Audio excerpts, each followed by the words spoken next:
show you when dada. This is shea nut tree. This is the seedling coming up on the soil.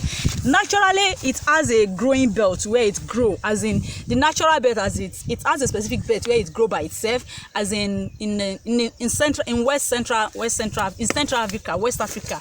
It has a belt, a region. In Nigeria, it doesn't grow everywhere. It grows in some certain part. The same thing with Burkina, Benin, and all these countries. It has a specific region where it grows.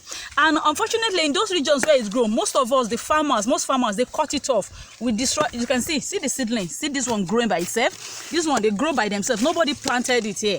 They are planting in the farm. If I go around, you see them. They sprout out by themselves. You know. So what we do now, we cut it like this one. Now we are going to remove it because we want to plant here eventually. So we are going to remove it. So what happened is that when you now leave.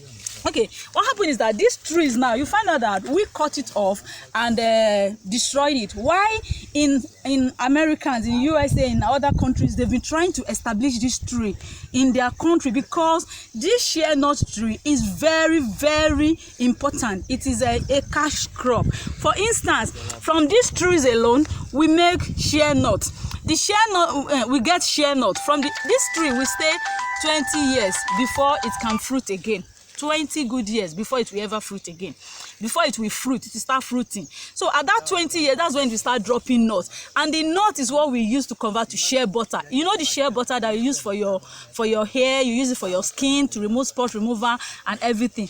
This is shea nut, that is where shea butter will come from. But it takes 20 years, minimum of 20 years to grow. Though I learned in some other countries, like some other African countries, they are. If I see the big tree, I will show you. Actually, it was plenty here. We've cut them off because we want the space to be big, to be open for planting. In Ghana, I think they have a shea nut belt. In Nigeria, we don't have that yet. It's something we need to look at and walk into.